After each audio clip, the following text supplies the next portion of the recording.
정치권 관심 뉴스 짚어보는 포커스 나이트 시간입니다. 오늘은 박원석, 정호김 전직 의원 두 분 나오셨습니다. 안녕하십니까? 안녕하십니까? 네, 이 검사의 직접 수사 권한을 전면 폐지하는 형사소송법 개정안이 오늘 국회 본회의를 통과했습니다. 여야 공방이 격화되고 있는데요. 현장 발언 먼저 듣고 오겠습니다.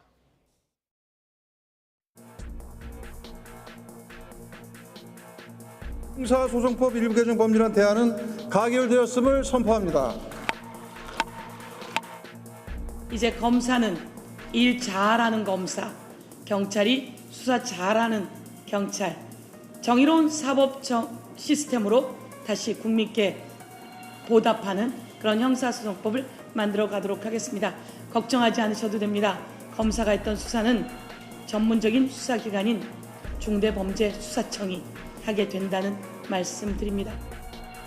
누가 봐도 재판 중지 상태에 있는 이재명 대통령을 위한 맞춤형 입법입니다. 이 법안이 이재명 탈옥법이라는 오명을 받기 싫다면 제2요구권을 행사하십시오.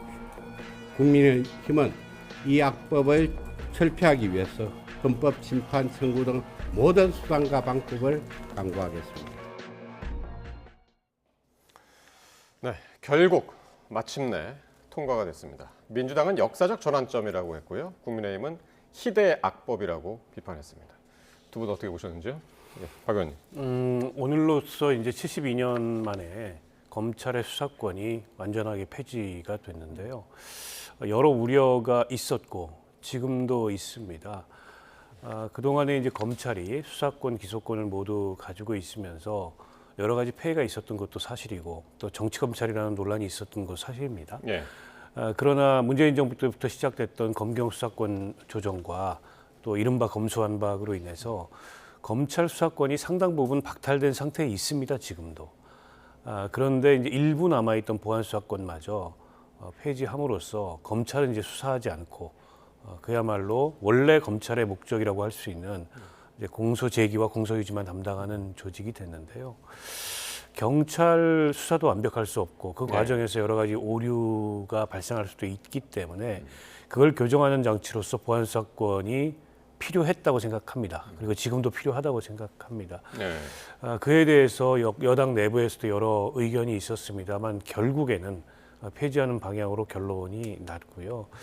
그에 따른 여러 가지 부작용을 보완하는 장치를 민주당에서는 형사소송법에 담았다고 합니다만 그 장치들에 대해서조차도 여러 그 지적들이 있습니다. 여러 모순도 있고 또 굳이 검찰이 직접 보안 수사하면 간단할 일을 굳이 여러 가지 복잡한 절차를 만들어서 결국 피해 당사자들만 훨씬 더 번거롭게 된 그 피해 당사자가 자기 구제를 위해서 이제는 검사 면담 신청도 해야 되고 이의 신청도 해야 되고 예전에 이제 국가 공권력이 대리하던 일을 당사자가 해야 되는 이런 시대가 된 거 아니냐라는 비판이 있는데요. 부작용이 최소화될 수 있다면 좋겠습니다. 그러나 이미 나타났고 앞으로도 나타날 가능성이 높은데 그럼 그가 누가 어떻게 책임질 건가 하는 점이 걱정스럽고요. 뭐 이제 돌이키기는 어렵게 됐습니다. 다만 제도라는 건 언제든 문제가 발생하면 다시 고치고 다시 보완하는 거라고 생각합니다. 민주당이 지나치게 이 검수완박 내지는 수사 기소 분리라는 원론에만 집착해서 어쨌든 국민을 위한 형사사법제도라는 더 큰 대의를 잊지 않았으면 좋겠다라는 말씀드리고 싶습니다. 지금 박 의원 말씀처럼 이 형사법 개정안이 본회의에서 통과된 뒤에도 여전히 이런 우려의 목소리들이 남아 있습니다. 그래서 민주당이 다음 주에 대국민 보고회를 열고 법안의 취지, 후속 대책 이건 이제 설명한다고 하는데 어떻게 보십니까? 그 대국민 보고회는 법안을 통과시키기 전에 했었어야 되는 거 아닌가? 개인적으로 그런 생각이 들고요. 후속 조처를 지금 이제 발표하겠다라는 거잖아요. 그러니까 후속 조처가 아직 준비가 안 돼 있다는 소리입니다. 그러니까 일단 법안은 통과시켜 놓고 앞으로 할 게 많다라는 거는 상당히 서둘렀다. 그 서두른 이유가 그들이 정치적으로 검찰 개혁이라고 하는 것은 수사와 기소를 분리해야 하는 것이고 그 수사 기소의 분리의 완결편이 보안 수사권을 폐지하는 것이라는 그들의 레토릭을 그대로 밀어붙이는 거에 상당히 급급했던 것이 아니냐. 과연 이렇게 보안 수사권이 폐지됨으로써 지금 우리 세 사람이 여기 앉아 있지만 실제로 잠재적, 실질적 피해자가 될 수 있는 이 사람들에 대한 그 고려, 그러니까 국민의 입장에서 한 번이라도 고려해 봤는지를 반문하지 않을 수가 없고요. 예. 이렇게 되면 이제 검찰은 보안 수사 요구권만 남는 것이고, 그다음에 영장 청구권도 사실상 제한되는 건데 이것이 위헌 소지는 없는지 이제 따져보겠다라는 것이 야당의 입장이고요. 그다음에 그 사회적 약자를 위한 뭐 그 7대 범죄와 관련해서는 전권 송치, 이것도 아직 이루어지지 않은 겁니다. 이제 하겠다라는 것이거든요.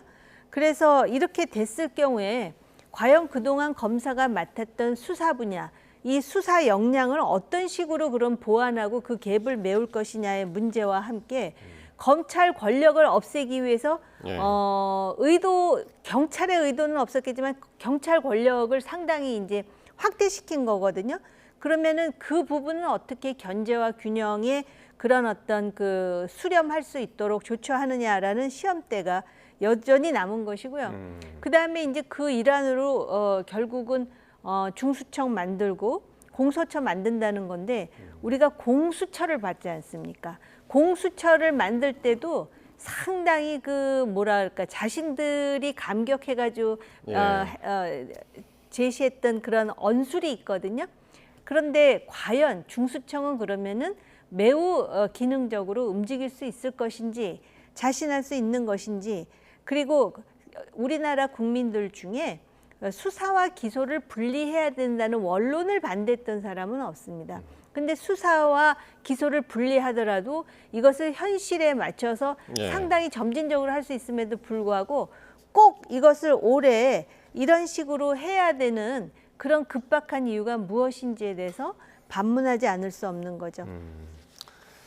자, 지금 조금 전 이제 화면에도 보셨습니다만은 국회 본회의장 전광판의 모습이 딱 보였었는데 거기 빨간 점 2개가 있었습니다. 오늘 178명이 참석을 해가지고요. 175명이 찬성을 던졌고 반대가 2명이 있었는데 빨간 점.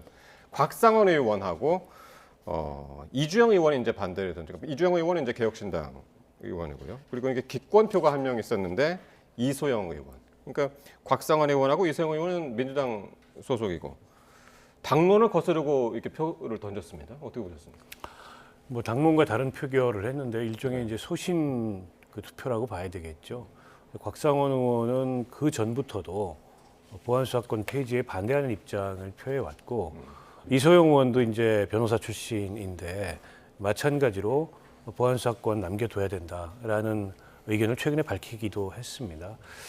저는 민주당 내부에 이제 법안까지도 제출이 됐었는데요.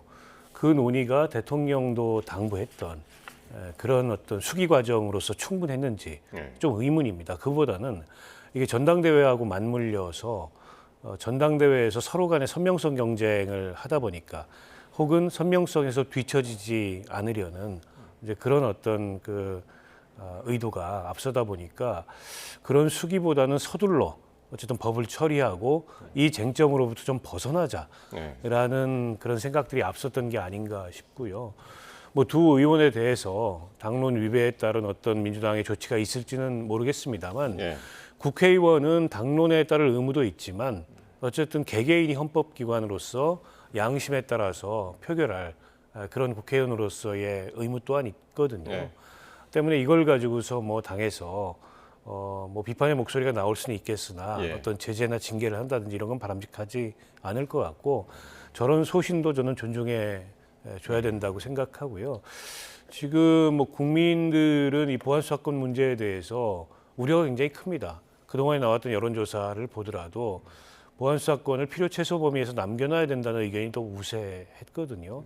근데 집권 여당이 그런 여론을 거스르고 이런 결정을 했다면 저는 앞서 이제 뭐 국민 보고대에도 얘기를 했습니다만 국민을 설득할 수 있어야 되고 국민이 납득할 만한 그런 어떤 보완 대책을 내놔야 하는데 아직까지는 그 점이 좀 불충분하다고 봅니다. 지켜봐야 되겠습니다만 여전히 당 내부에서조차도 저런 의견이 저런 의견이 있고 또 우려가 있는데 이 상황을 앞으로 민주당이 어떻게 그 타개해 나갈지 좀 지켜볼 일입니다. 예. 노무현 전 대통령의 사위 곽상원 의원 조금 전에 보신 것처럼 페이스북에 국민의 고통이 눈에 보이고 곧 다가올 국민의 눈물이 귀에 들리는데 어찌 다른 선택을 할 수 있을까 이렇게 썼는데 들어가 보니까 댓글들이 전부 악플이더라고요. 거의 악플이 달렸더라고요. 아마 그 민주당 강성 지지자들 보안 수사권의 전면 폐지가 검찰 개혁이라고 생각하는 사람들이 쓴 것 같은데요. 저는 그렇기 때문에 곽상원 의원의 용기에 박수를 보내고 싶습니다. 그리고 이미 말씀하셨듯이 고 노무현 대통령의 하나뿐인 사위예요. 물론 아들도 있지만은요. 그런데 그 동안에 소위 보안 수사권 폐지를 주장했던 의원들 중에 고 노무현 대통령을 사례로 들었던 사람들이 얼마나 많았습니까? 그럼에도 불구하고 이것이 국민 고통으로 이제 그 여러 가지 사건에서 이제 드러날 것이다라고 지금 예언하고 있거든요. 바로 많은 그 법률가들이 그걸 지금 걱정하고 있는 상황인데 마치도 수사와 기소 분리라는 그 원칙 하나를 지키기 위해서 국민 전체를 어떻게 보면은 보안 수사권 폐지의 인질처럼 만드는 이 현실이 예. 잘못된 것이지 제가 볼 때 곽상원 의원이 더군다나 민주당에서 당론을 정했음에도 불구하고 소신 투표를 했다라는 것에 대해서 박수를 보내고 싶고요. 또 기권한 이소영 의원도 있습니다. 예. 근데 우리나라가 좀 잘못 생각하고 있는 것 같은데요. 자유민주주의 국가에서의 정당이잖아요. 그러면 치열하게 당에서 논의를 해서 당론이 정해졌다 하더라도 소신 투표하는 게 자유민주주의예요. 당론을 따르는 거는 그 과거의 그 뭐라 그럽니까 인민민주주의라고 하는 중국의 공산당이라든지 이런 데서 하는 겁니다. 그러니까 일단 어떤 문제가 있을 때 결론에 달할 때까지는 상당히 민주적인 의사결정을 하지만 일단 의사결정으로서 결론이 나오면은 모든 것을 그 결론에 집중시켜야 된다는 게 민주집중제의 취지거든요. 예. 그런데 당론에 안 따랐다 해서 만에 하나라도 민주당에서 징계를 한다 그러면 이거는 민주주의 정당의 기본을 모르는 처사다라고 저는 감히 말씀드리고자 합니다. 예. 보통 당론을 따르지 않으면 이제 배신자 낙인이 찍히고 또 댓글들에서 가장 많이 보이는 게 이제 당을 떠나라 뭐 이런 얘기들이 이제 많았습니다. 자, 이렇게 이제 검사의 보안 사건 폐지에 공개적으로 우려의 입장을 냈었죠. 이 구자현 검찰총장 직무대행이 이 형소법 개정안이 통과된 직후에 사의를 표명했습니다. 한번 그 발언 듣고 오겠습니다. 검사가 수사 기록에만 의존해서 기소 여부를 결정할 수밖에 없고 피해자 보호에 충실하기 어려우며 시간과 비용이 많이 드는 비효율적인 구조를 갖고 있다는 우려도 지속적으로 전달해 왔습니다. 각계 전문가들과 국민들께서 걱정하시는 부분이 여전히 남겨진 상태에서 형소법이 이와 같이 개정되는 것에 대하여 저 또한 책임을 통감하고 방금 전 사직서를 제출하였습니다. 예, 이게 대표적인 지금 검찰의 반응입니다. 예, 검찰총장 직무대행이 사의 표명을 했는데 예상을 하셨습니까? 뭐 예상됐던 일이기도 하고 불가피한 일이라고 생각합니다. 그동안의 검찰 조직에서는 우려를 표해 왔고 그런 우려를 여러 경로를 통해서 전달을 했는데 뭐 국회가 이렇게 법을 결정한 마당에 그동안의 검찰의 의견을 대표했던 검찰총장 권한대행으로서 뭐 그냥 이걸 그 자리를 지키고 앉아 있을 수는 없는 상황이고요. 어쨌든 검찰 내부의 그 뭐랄까 이에 대한 의견 표명 차원에서 사표를 제출한 게 아닌가 싶고요. 근데 이제 검찰 내부에 앞으로 이 그 사안에 대한 뭐랄까 반발이랄까 이런 게 어떤 형태로 확산이 될지 모르겠습니다만 예전과는 조금 양상이 다를 것 같아요. 이미 검경 수사권 분리나 검수완박을 통해서 검찰의 수사권이 거의 없습니다. 수사 개시권이 없고 수사 지휘권이 없기 때문에 보안 수사권은 지극히 일부, 이 그야말로 보안의 의미를 갖는 그런 수사권이기 때문에 이걸 없앤다 그래서 검찰 조직이 과거 수사권 그 조정 때처럼 대대적으로 반발을 하거나 그럴 가능성은 저는 없다고 보고요.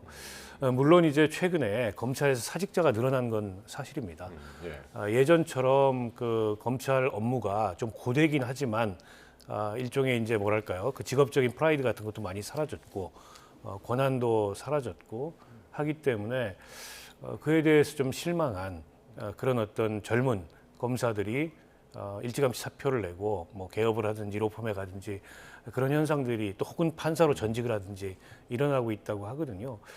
그래서 앞으로 이게 중수청이 출범을 해야 되는데 사실은 검찰 내부에 축적된 수사 역량이 예. 중수청으로 상당 부분 이전이 돼야 국가범죄수사 역량의 공백 없이 어떻게 보면 중수청이 출범해서 조금 그 조화롭게 이렇게 수사를 할 수 있을 텐데 지금 검찰 분위기로 봐서는 중수청으로 이적할 인력도 많지 않아 보일 뿐더러 특히 검사들 중에 또 사직자도 늘어나고 그러면 중수청이 출범은 하긴 하되 이게 제대로 된 수사 역량을 갖추고 수사를 할 수 있을지 우려되는 측면이 없지 않아 있습니다. 그에 대해서도 어쨌든 정부로서는 시급히 대책을 좀 세워야 될 것 같고 아직 중수청이 어떤 구조, 어떤 체계를 가지고 이 조직을 구성하고 수사를 할 건지도 불분명합니다. 이런 점들도 좀 우려되는 대목인데요. 국민보고대회를 한다면 물론 뭐 당의 의견과 별도로 정부가 세부 대책을 마련해야 되겠지만 그런 점에 대해서도 어떤 답변이 있어야 되지 않을까 싶습니다. 그러니까요. 바로 이제 지금 말씀하신 바로 그 지점인데 이 구자현 검찰총장 직무대행뿐만이 아니라 오늘 공식적으로 이제 사의를 밝힌다고 했는데 정성호 법무장관도 뭐 직접적으로 사표를 내지는 않았지만 이제 사의를 공개적으로 한번 이야기를 했었잖아요. 네. 그래서 공소청, 중수청 출범 이제 2달밖에 안 남았는데 그 준비가 과연 잘 될 것인가? 이런 점도 지금 의문입니다. 그 준비가 소프트웨어뿐만이 아니라 하드웨어에 있어서도 상당한 문제가 지금 잔재하고 있다고 그렇게 들었습니다.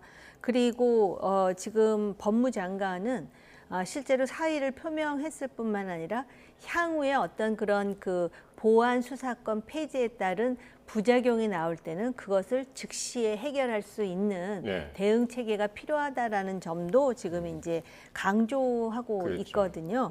그래서 실제로 또 공소청과 중수청이 출범한다 해도 지금 의원님 말씀하셨듯이 과연 6대 범죄를 다루는 중수청에 거기에 그 적절한 인재가 배치가 돼서 무리 없이 그러한 그 수사가 이루어질지 이런 거는 지켜봐야 됩니다. 제가 이미 공수처의 사례를 들었는데 말입니다. 이게 정치인들이 뭔가 착각하는 것이 뭔가를 이렇게 뚝딱 법으로 만들면 그다음부터 실시하면 시행이 된다라고 생각을 하는 것 같은데 그것이 완전히 체계가 잡히는 데는 많은 시간이 필요합니다.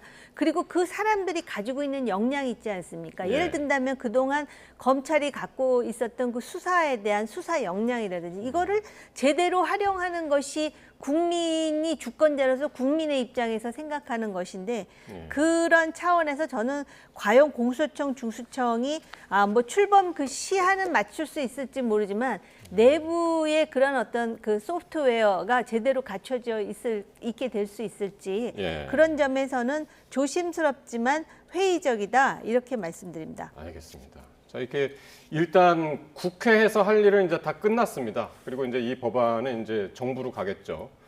대통령은 이제 주말 사이에 귀국을 하겠고, 야당에서는 거부권을 행사하라고 하지만 어쨌든 대통령이 와서 어떤 반응을 보일지 그 주말 사이에 지켜보도록 하겠습니다. 자, 그리고 민주당 8.17 전당대회 첫 순회 경선이 하루 앞으로 다가왔습니다. 후보들의 표심 잡기 경쟁도 한층 치열해지고 있는데요. 발언 듣고 말씀 나누겠습니다.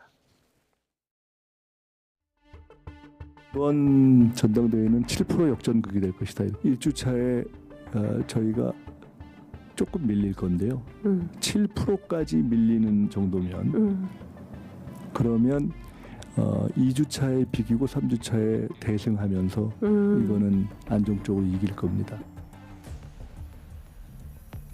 정부는 5월에 보안수사권 폐지를 골자로 한 검찰개혁안 처리를 요청했습니다. 근데 그것을 당이 거부했습니다. 5월 달에 처리해달라고 요청을 하는 전화를 받은 적이 없습니다. 만나자는 제안을 받은 적도 없습니다. 그러니까 당에 요청을 하면 당대표나 원내대표한테 해야 되는데 제 전화번호 모르시나요? 그 중요한 사안을 당대표한테 왜 전화 안 하시죠?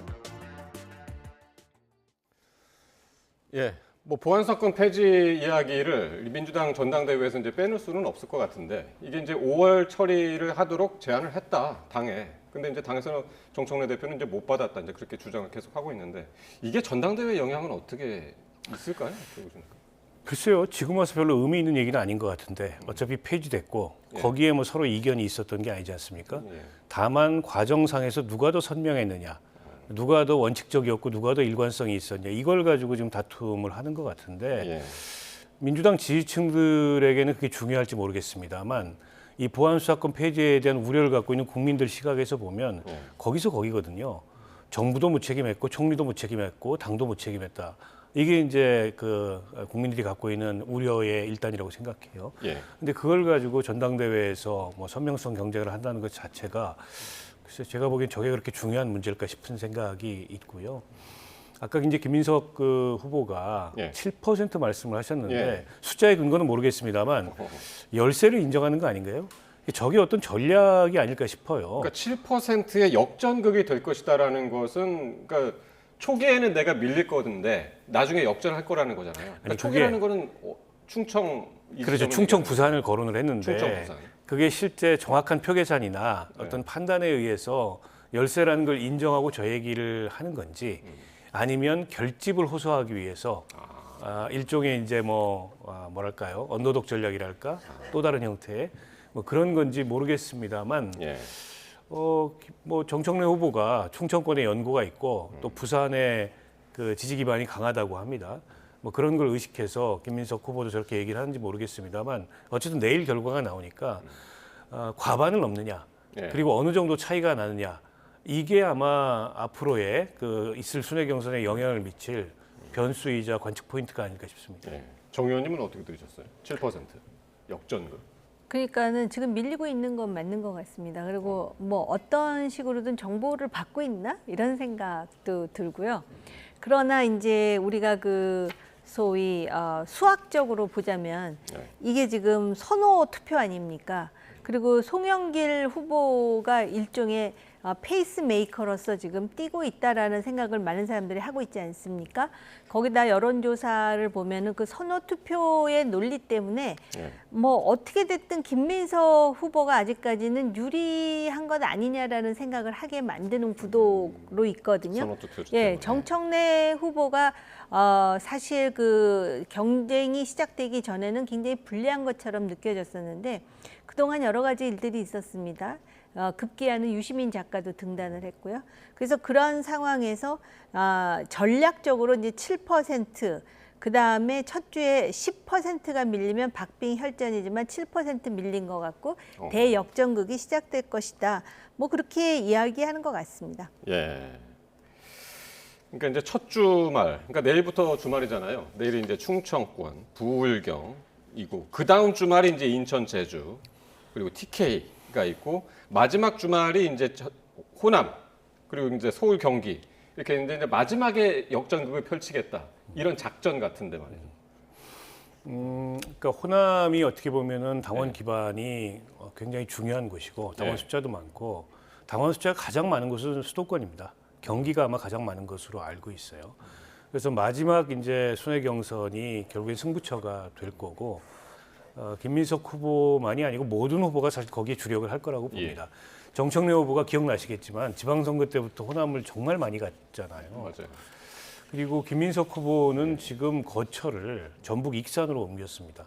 그만큼 이제 호남에 신경을 쓴다는 얘기고 송영길 후보는 출신이 호남이에요. 그리고 호남의 표심이라는 건 민주당에서 갖는 상징성이 있습니다.